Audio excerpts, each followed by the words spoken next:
Greetings, Earthlings. Welcome to Season 2, Episode 5 of Urban Nerd Weekly. Today is Thursday, March the 14th, and we got a lot in store in today's episode. We're going to be talking about some upcoming video games, got some movies coming up, quite a bit actually. And today we're going to be talking all about the history of St. Patrick's Day, because Sunday is St. Patrick's Day. So welcome, sit back, relax, and let's do this thing on today's episode of Urban Nerd Weekly. This ain't no freestyle, bitch. This, that, he style.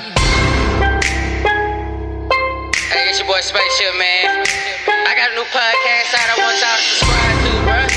It's called Urban Nerd Weekly, available on iTunes, SoundCloud, and Google Play Music. My music.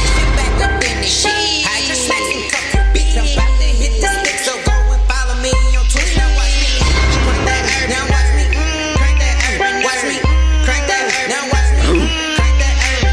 I'm saying that. It's your boy Spaceman. Welcome to this episode. Like I said, please, I'm begging, please don't forget to follow your boy on social media, Twitter, Facebook, and Instagram, all at SpaceWasHere, SPAYCEWUZHERE.com. Don't forget, hit your boy up, man. First off, we got our nerd news update in video games. Tomorrow, which is the 15th, we got One Piece World Seeker coming out, as well as a video game called The Division 2, which will be available on PlayStation 4, Xbox One, as well as PC. Got quite a few movies coming out tomorrow. Tomorrow's Friday, so it's movie day coming out, and we are well in the spring right now. We're getting into springtime. Actually, this is definitely spring because not technically. We got like one or two more episodes before it's like officially spring. Technically, spring does mean it's getting close to summertime, and the more closer we get to summertime, I know that wasn't grammatically correct for all my grammar Nazis. The closer we get to summertime, the more movies they're gonna be releasing, because it's almost time to start releasing those summer blockbusters. However, it is spring, so they can be dropping movies such as Captive State, 5 Feet Apart, Nancy Drew and the Hidden Staircase. Wait, Nancy Drew? They used to have some books about that bitch or something like that. She got a movie coming out, as well as a movie called Wonder Park, which I saw a promo for that the other day. It actually looked like a pretty decent movie, so that's coming out tomorrow. I mean, if I had to scratch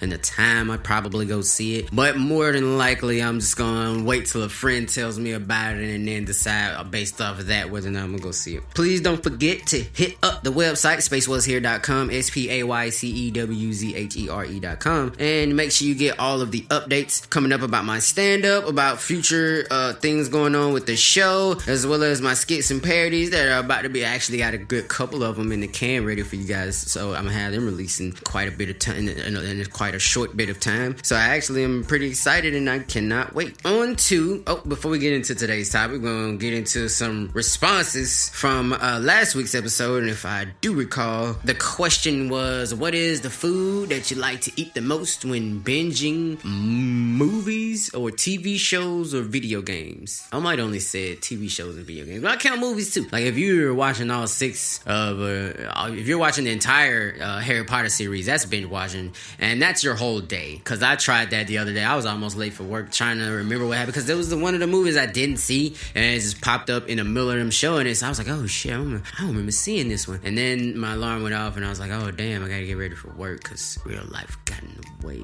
By a literal landslide, the answer that most that I got was straight up and you'd think it would be potato chips, because that's general. A lot of people like potato chips. Nope, fucking Doritos. Just by a landslide, it was straight Doritos.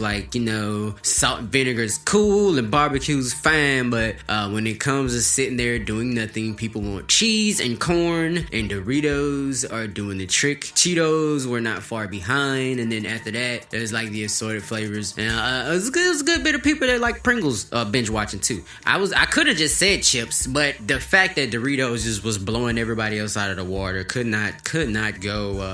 go at all without mentioning that. Quick reminder for you guys to subscribe on all of the available platforms such as Apple Podcasts, Google Podcasts, SoundCloud, YouTube, Stitcher, Spreaker, TuneIn, and Blueberry as well. Make sure you guys rate the show, leave comments, because after you subscribe, we gotta make the show show look good, because you got to make sure you guys are the cool kids when everybody starts hopping on my dick about how cool the show is. So you guys are the first ones, so y'all got to leave them comments, leave proof to know y'all knew me before everybody else did. You know what I mean? Come on to today's show topic. Like I said earlier, St. Patrick's Day is coming up. A couple days, actually. Sunday, we're going to be celebrating St. Patrick's Day. So I figured in honor of St. Patrick's Day, with this episode being called Nerd Patrick's Day, why don't we go into a tiny little bit of the history of what most people would consider the 420 of drinkers. So, like I do, straight off a wiki, so you don't have to read it, because, we're Americans and we're lazy. St. Patrick's Day, or the Feast of St. Patrick, the day of the Festival of Patrick, is a cultural and religious celebration held on March 17th, the traditional death date of St. Patrick, the foremost patron saint of Ireland.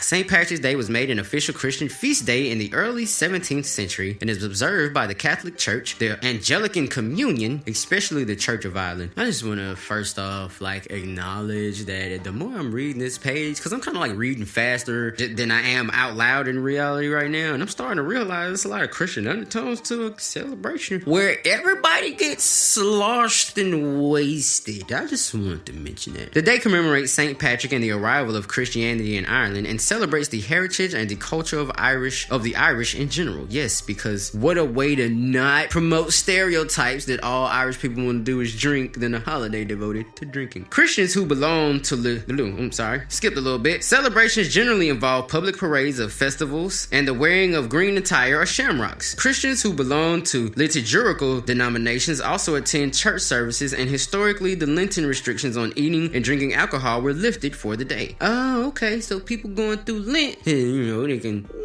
alright, you can put it off for the day, just to get your drink on, which has encouraged and propagated the holiday's tradition of alcohol consumption. St. Patrick's Day is a public holiday in the Republic of Ireland, Northern Ireland, the Canadian province of Newfoundland and Labrador, for provincial government employees, and the British Overseas Territory. It is also widely celebrated by the Irish diaspora around the world, especially in the United Kingdom, Canada, United States, Brazil, Argentina, Australia, and New Zealand. For you guys that kind of got lost on the word Irish diaspora, it basically just means people who are of Irish descent that live in other countries. As an African American, we are, if you're like me, an African American, that would technically make you an African diaspora to some degree, because we are the descendants of people that come from Africa. So that would, that's how you make African American, Irish American, or and a good example of be like Irish Australian or some shit. You know what I mean? St. Patrick's Day is celebrated in more countries than any other national festival. Modern celebrations have been greatly influenced by those of the Irish diaspora, particularly those that developed in North America. Yes, American Irish people get drunkest the mostest. I mean, outside of real Irish people and the Irish people in in England, because